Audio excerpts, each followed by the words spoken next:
Tugasku menemanimu.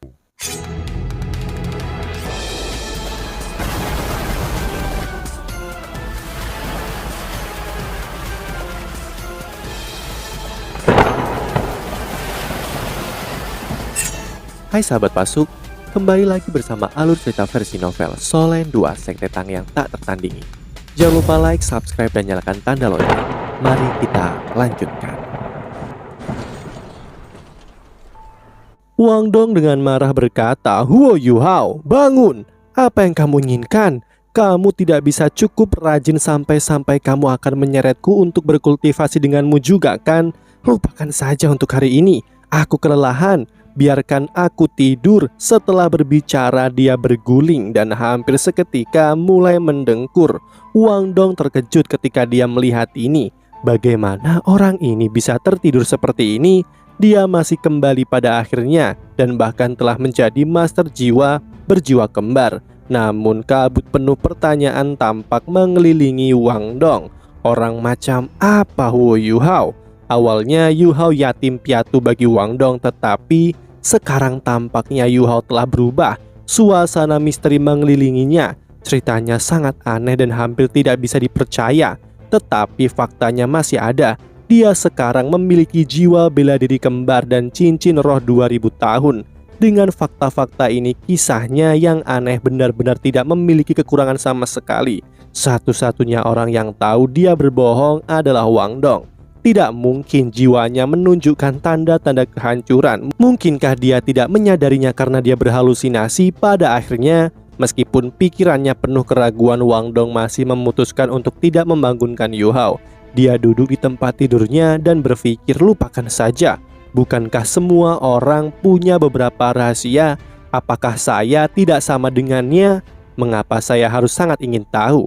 Setidaknya ketulusan yang ditunjukkannya kepadaku belum berubah. Dan itu sudah cukup bagiku. Begitu pikirannya mencapai titik ini, Wang Dong mengungkapkan tanda-tanda kelelahan di wajahnya.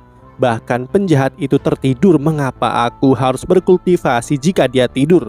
Aku akan tidur juga. Dia cepat berbaring dan menarik selimut di atasnya. Namun dia segera bangkit, mengambil selimut lain dari alat penyimpanannya dan menutupi Yuhao dengan itu. Ketika aku bangun besok, aku harus mencuci spray ini. Kasurmu tertutup debu. Aku akan memberimu tikar nanti. Ketika dia kembali ke akademi, dia membawa satu set tempat tidur. Wang Dong naik ke tempat tidurnya dan segera tertidur. Ini adalah pertama kalinya dia berhasil tidur nyenyak dalam beberapa hari terakhir. Waktu berlalu. Yuhao bangun pagi-pagi keesokan harinya. Dia memandang ke arah Wang Dong yang masih tertidur di tempat tidurnya. Dia tidak bisa menahan senyum. Senang rasanya bisa kembali. Hari baru saja dimulai ketika dia dengan hati-hati membuka jendela. Setelah itu dia menatap langit timur yang jauh. Ketika cahaya secara bertahap mulai muncul di cakrawala, Yuhao mengambil nafas dalam-dalam dan segera melatih mata setan ungunya. Mata rohnya akhirnya memiliki cincin jiwa kedua sehingga baik jiwa bela diri dan penglihatannya meningkat dalam kekuatan. Keempat, keterampilan jiwa yang diberikan cincin jiwa pertamanya juga meningkat kekuatannya karena Koko Tianmeng. Sekarang setiap cincin jiwanya memiliki kekuatan cincin 1000 tahun. Meskipun dia hanya Grandmaster jiwa 2 cincin, baik dari segi kemampuan dan jumlah keterampilannya, dia bisa menyamai 3 atau bahkan master jiwa 4 cincin. Mata setan ungu miliknya juga telah diperkuat. Cahaya ungu akan muncul ketika Yuhao menggunakan shock spiritualnya atau spirit shocknya, seperti saat ia menggunakannya dengan Haodong Power. Setelah perjalanan ini, kekuatan keseluruhan Yuhao telah meningkat dan dia akhirnya memiliki tingkat kemampuan bertarung tertentu. Setelah menyelesaikan pelatihannya, Yuhao menepuk Wang Dong dan berkata, "Hei malas, saatnya bangun. Jangan berisik, biarkan aku tidur lebih lama." Wang Dong menutupi kepalanya dengan selimut dan menolak untuk bangun. Yuhao tersenyum nakal lalu meraih selimut dan dia menyentuh leher Wang Dong dengan mengaktifkan jiwa bela diri permaisuri esnya. Wang Dong berteriak dan hampir melompat dari tempat tidurnya. "Bajingan, kau hampir membekukanku. Aku akan bertarung sampai mati." Huo Yuhao. Rasa dingin yang dia rasakan di lehernya menyebabkan dia segera bangun. Ketika dia melihat Yuhao berdiri di atasnya dengan senyum nakal, dia segera tahu apa yang terjadi dan menerkam Yuhao. Yu Hao menggunakan langkah bayangan hantu untuk lari dengan cepat karena tubuhnya telah ditingkatkan oleh permaisuri es, bahkan sekarang lebih kuat dari Wang Dong dan jauh lebih cepat dari sebelumnya. Dia menuju pintu kamar. Aku akan mandi dulu, lalu kita bisa sarapan bersama. Sangat dingin. Wang Dong menyentuh lehernya dan menggigil. Dia melihat ke arah pintu. Wo Yu Hao, tunggu saja. Saat keduanya selesai dan menuju kantin, mereka bertemu Tang Ya, Bebe dan Xiao Xiao. Semua datang mencari mereka. Yu Hao menceritakan kejadian semalam lagi, tetapi dia tidak menyebutkan cincin jiwa barunya karena dia masih menunggu kabar dari Guru Fan Yu. Karena Guru Fan Yu telah memutuskan untuk membantumu, sepertinya kita bisa santai. Yu Hao kecil, jika kamu melakukan ini lagi, aku akan menendangmu keluar dari pintu. Meskipun kata-kata Tang Ya sengit, kekhawatiran di matanya menunjukkan perasaan yang sebenarnya. Yu Hao meminta maaf. Guru Tang Ya, kakak laki-laki, saya berjanji tidak akan melakukan ini lagi. Jika aku punya masalah, aku akan membicarakannya dengan kalian dulu mulai sekarang. Bebe menatapnya dengan tatapan penuh makna ketika dia menepuk pundaknya, lalu berkata, saudara junior, meskipun ini adalah hal yang baik sebagai saudara, saya tidak perlu mengatakan apa-apa lagi. Kamu harus terlebih dahulu fokus lulus ujian kemajuanmu.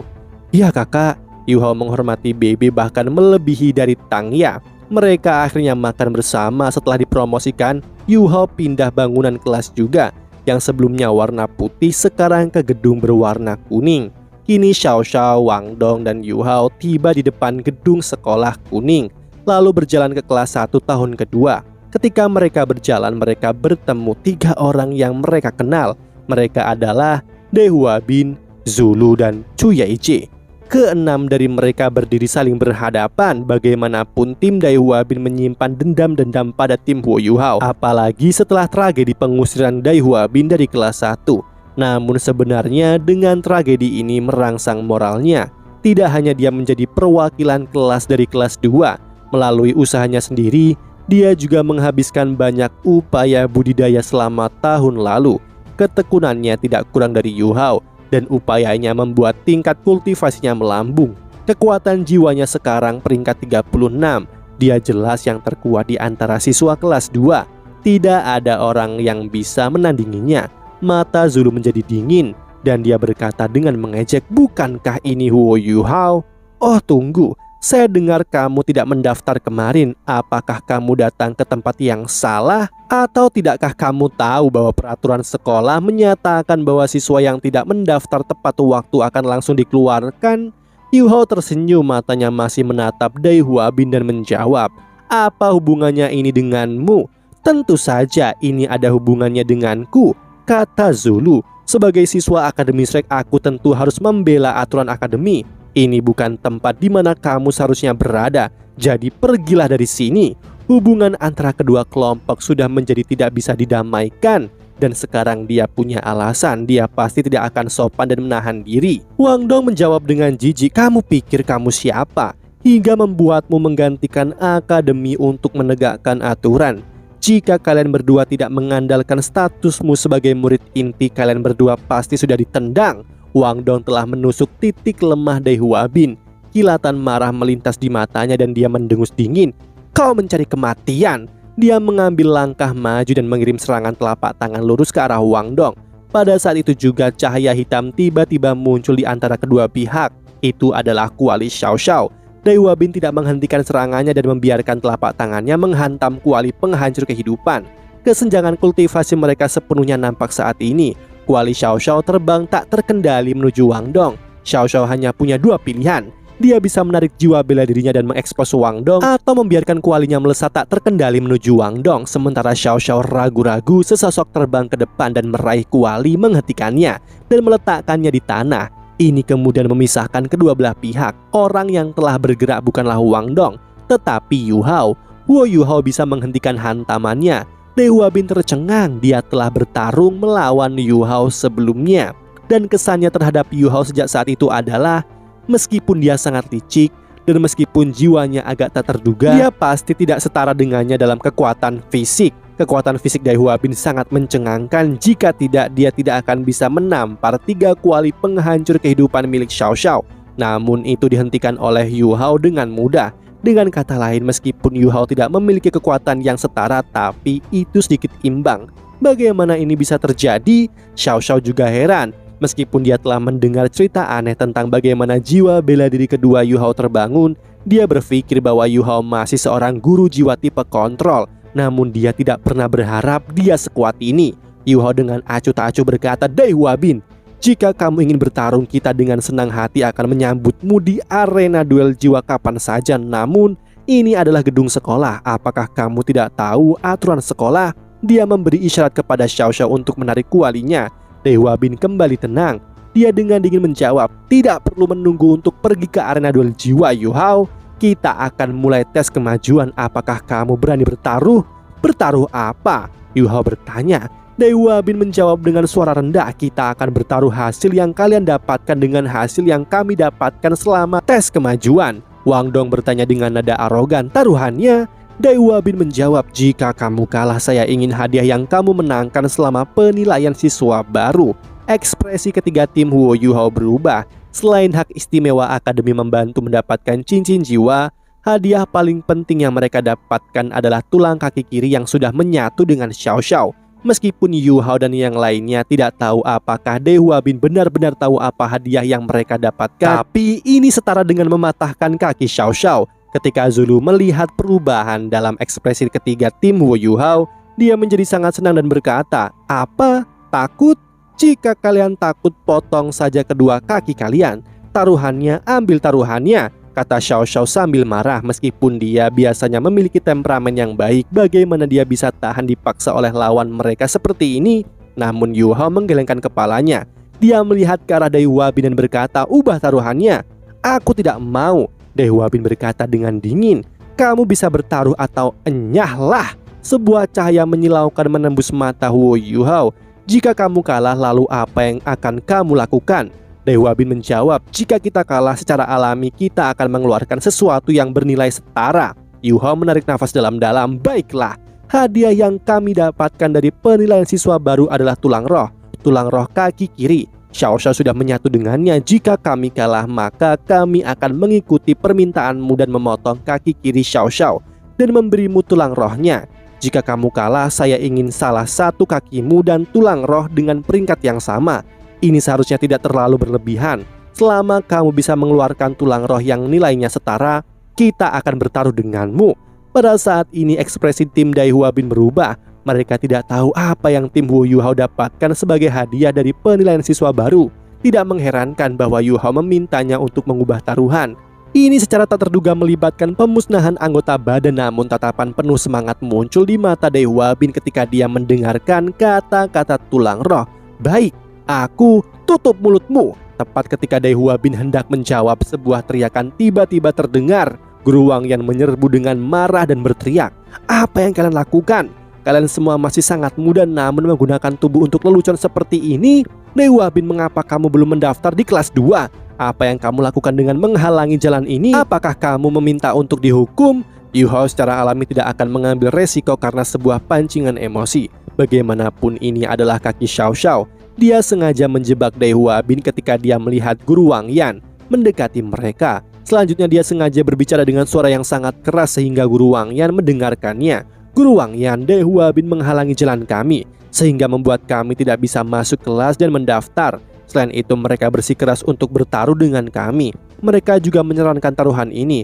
Kami tidak punya pilihan selain menghadapi tantangan mereka. Mohon maafkan kami." Yu Hao dengan hormat berkata kepada Guru Wang Yan, memberi hormat saat dia melakukannya. Guru Wang Yan mendengus dingin. "Saya tidak keberatan jika kalian menggunakan hasil tes kemajuan sebagai taruhan, karena itu bisa membuat kalian bekerja lebih keras. Namun saya sama sekali tidak setuju dengan taruhannya. Bahkan jika kalian tidak peduli dengan diri sendiri, apakah kalian pernah memikirkan keluarga kalian? Jika memotong kakimu, masa depan seperti apa yang akan kalian tinggalkan? Aku akan menjadi saksi taruhan ini untuk kalian. Yang kalah dari taruhan ini harus membungkuk kepada pemenang, meminta maaf kepada mereka dan mengakui bahwa mereka salah." "Membungkuk? Itu terlalu lembut. Kamu perlu membuat mereka bersujud dan mengakui bahwa mereka salah." Zulu memekik.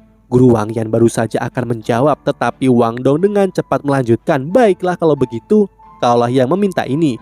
Jika kita kalah, kita akan bersujud dan mengakui bahwa kita salah. Bagaimana kalau kalian kalah? Setelah ditekan oleh guru Wang Yan, Dai Huabin sudah merasa agak sedih. Tanpa ragu-ragu sama sekali dia menjawab, kami akan bersujud dan mengakui bahwa kami juga salah. Taruhan mereka sekarang dianggap telah dilakukan dengan benar. Bahkan jika guru Wang Yan ingin mengubahnya, sekarang sudah terlambat. Dendam besar telah terbentuk antara kedua belah pihak. Kedua belah pihak memiliki murid inti dari sekolah roh pelindung, tetapi permusuhan seperti ini jelas merugikan kesatuan siswa baru sekolah roh pelindung. Dengan demikian guru Wang Yan tidak bisa membantu, namun situasinya sudah mencapai titik ini. Kedua belah pihak sudah menyetujui taruhannya, jadi dia hanya bisa membiarkannya berlanjut. Tim Dai Huabin membuka jalan dan Huo Yuhao mengikuti guru Wang Yan ke kelas 1 bersama Wang Dong dan Xiao Xiao. Para siswa kelas 1 sangat heran ketika mereka melihat Yuhao kembali. Meskipun Yuhao tidak dianggap terlalu kuat di mata sebagian besar siswa, pertandingannya dengan Wu Feng telah meninggalkan kesan pada semua orang yang hadir. Meskipun dia adalah ketua kelas, dia sebenarnya telat mendaftar kemarin, namun dia masih muncul hari ini. Beberapa siswa yang ramah dengan Yuhao merasa khawatir untuknya, sementara beberapa siswa yang memiliki permusuhan terhadapnya merasa puas dipenuhi kegembiraan. Yuhao duduk di kursi yang sama dengan tempat dia semula duduk selama tahun ke-1. Namun saat dia sedang duduk, Zhou Zichen bertanya dengan rasa ingin tahu, "Bos Hao, mengapa kamu kembali? Melapor terlambat sangat merepotkan." Orang yang paling celaka setelah pertandingan Huo Yuhao dengan Wu Feng adalah Zhou Zichen. Dia telah kehilangan hampir 20.000 koin emas dalam satu waktu setelah bertaruh dengan Wang Dong dan Xiao Xiao. Setelah hari itu, Zhou Zichen, Cao Jinsuan dianggap berteman dengan Yuhao, Wang Dong dan Xiao Xiao. Mereka juga mempertahankan hubungan yang relatif baik dengan geng Huo Yuhao ketika Dai Huabin, Zulu dan Huang Chutian dikeluarkan dari kelas 1. Selain itu, siswa yang paling mencolok di kelas 1 secara alami adalah tim Huo Yuhao. Selain itu ada Zhou Zichen, Cao Jinsuan dan saudara Lan yang sangat ramah terhadap tim Huo Yuhao. Para siswa yang kuat ini semuanya bersahabat satu sama lain, secara alami mengakibatkan kelas 1 menjadi sangat bersatu. Hanya sejumlah kecil siswa yang iri dan seperti memisahkan diri, namun masih sulit untuk mengatakan apakah mereka bisa lulus ujian kemajuan atau tidak. Yuhao berbisik, "Mari kita dengarkan saja arahan guru kita. Seharusnya tidak ada masalah jika kita lakukan." Zhou Zichen tertawa nakal, "Tidak apa-apa. Jika kamu kacau kali ini, kamu hanya akan membantu bocah yang bermaga Cao naik pangkat." Cao Jinsuan adalah individu terkuat dalam hal kekuatan pribadi di tipe kontrol. Jika Yuhao tidak lagi ada di sana, sangat mungkin bahwa ketua kelas yang bertanggung jawab atas sistem kontrol akan diganti oleh Cao Jinsuan. Cao Jinsuan duduk di samping Zhou Zichen. Ketika dia mendengarkan apa yang dikatakannya, dia langsung marah. "Zhou Zichen, kembalikan uang yang harus kau bayar padaku. Kapan kau akan mengembalikan 200 koin emas yang kau hutang kepadaku? Kau benar-benar berani menghinaku meskipun tahu bahwa berhutang uang kepadaku. Bayar uangku dan bunganya juga sekarang." Ekspresi Zhou Zichen segera berubah dengan ekspresi menjilat. Dia berkata, "Kakak Cao, aku hanya bercanda. Aku hanya memujimu. Jika bukan karena kekuatanmu, bagaimana kamu bisa menggantikan posisi Bos Hao? Jangan bicara omong kosong dan kembalikan uangku." Cao Jinsuan melompat dan meraih leher Zhou Zichen. Ketika mereka melihat dua badut itu berkelahi, Yuhao, Wang Dong dan Xiao Xiao tidak bisa menahan tawa. Meskipun mereka berdebat sengit satu sama lain, mereka berdua sebenarnya sangat dekat satu sama lain. Mereka yang bersama Longxiang Yue yang pergi ke kelas 2 semuanya tumbuh bersama. Mereka memiliki hubungan yang pada dasarnya keluarga. "Guru Zoyi datang!" Xiao Xiao berteriak. Kedua badut itu langsung ketakutan dan kembali ke tempat duduknya. Ini Xiao Xiao yang hanya bermaksud menggoda mereka tidak tahu harus tertawa atau menangis. Guru Zoyi tiba-tiba berjalan masuk. Dia menyapu ruangan dengan tatapan dingin. "Lupakan siswa." Bahkan Guru Wang Yan merasa merinding. Guru Wang Yan dengan cepat menghampiri Guru Zoyi dan berbisik, "Guru Zhou, Yuhao datang hari ini." Guru Zoyi melirik Yuhao lalu berbisik, "Guru Wang Yan, menurutmu apa yang harus kita lakukan?" Dia secara alami tidak akan mengakui bahwa dia sudah tahu apa yang sedang terjadi. Guru Wang Yan mengerutkan kening dan menjawab, "Beberapa orang sudah tahu bahwa Yuhao tidak ada di sini kemarin." Pada saat yang sama, kelompok Yuhao memiliki bentrok dengan kelompok Dai Huabin pagi ini. Pada titik ini tidak mungkin bagi kita untuk menutupi ini. Kita hanya harus memikul tanggung jawab untuk itu. Kita berdua harus bekerja sama. Bagaimanapun juga kita tidak bisa membiarkan Yu Hao diusir. Meskipun aturan akademi sangat ketat, Yu Hao menikmati perlakuan sebagai murid inti sebelumnya. Jika kita berdua bersikeras bahwa dia tinggal, akademi pasti harus mempertimbangkan pendapat kita. Guru Zoe mengungkapkan ekspresi kekaguman setelah mendengar ini. Guru Wang Yan bahkan tidak tahu mengapa Yu Hao terlambat, namun hal pertama yang dia lakukan adalah mencoba memikirkan cara untuk mencegah Yu Hao diusir. Dia melakukan ini tanpa bertanya apapun. Bahkan Guru Zoe merasa agak malu ketika dia membandingkan dirinya dengan Guru Wang Yan dalam hal ini. Dia tidak tahan untuk menyembunyikan kebenaran darinya. Dia berbisik, "Guru Wang Yan, apakah kamu mengetahui Yu Hao mengambil kelas elektif di sekolah senjata roh tahun lalu?" Guru Wang Yan mengangguk, "Saya tahu, namun saya tidak yakin bagaimana studinya di sana." Guru Zoe berkata, "Nilainya sangat bagus. Bahkan Guru Fan Yu sudah menganggapnya sebagai muridnya." Guru Fan Yu memutuskan untuk membawanya sebagai murid inti dari sekolah senjata roh. "Jadi kamu tidak perlu khawatir, Yu Hao tidak akan diusir." Apa? Nada bicara Guru Wang yang segera naik saat dia berseru, "Bagaimana ini bisa terjadi?" Sebelumnya ketika mereka saling berbisik satu sama lain, para siswa tidak mendengar mereka. Namun ketika Guru Wang Yan menaikkan suaranya, dia menarik perhatian semua siswa. Guru Wang Yan menyadari bahwa dia kehilangan kendali. "Guru Zoe, mari kita bicara di luar." Dia dengan cepat meninggalkan ruang kelas. Ketika dia selesai berbicara, Guru Zoe menghela nafas. "Guru Zhou, apa yang terjadi? Kenapa saya tidak mendengar ini? Saya tahu bahwa kamu adalah istri Guru Fan Yu, tetapi jangan lupa bahwa kamu masih seorang guru sekolah roh pelindung. Ini tidak mungkin. Ini benar-benar tidak mungkin. Saya tidak akan mengizinkannya." Guru Wang Yan agak gelisah. Guru Zoe menghela nafas lalu berkata, "Guru Wang Yan, tolong jangan terlalu marah. Tolong dengarkan aku dulu. Di mata kita, Yu Hao adalah murid yang sangat baik. Dia bahkan dapat digambarkan dengan kata-kata potensi tak terbatas. Namun, apakah petinggi akademi melihatnya seperti ini? Entah itu dekan Yan, direktur Du, atau bahkan Suan Tua yang kamu temui untuk memeriksanya, tidak ada dari mereka yang berpikir bahwa Yu Hao memiliki prospek masa depan yang cukup untuk menjadi investasi. Mereka menolak untuk memberinya posisi sebagai murid inti. Menurutmu, pemikiran apa yang dia miliki? Dia adalah pemimpin tim dari tim yang memenangkan ujian siswa baru, namun dia bahkan tidak diberi posisi sebagai murid inti di sekolah roh pelindung. Jika Anda seusia dengannya dan hal yang sama terjadi padamu, apakah hati Anda akan damai dengan ini? Demikianlah kisah untuk kali ini. Sahabat Pasuk, jangan sedih, jangan bimbang, apalagi galau, karena aku kan selalu menemanimu.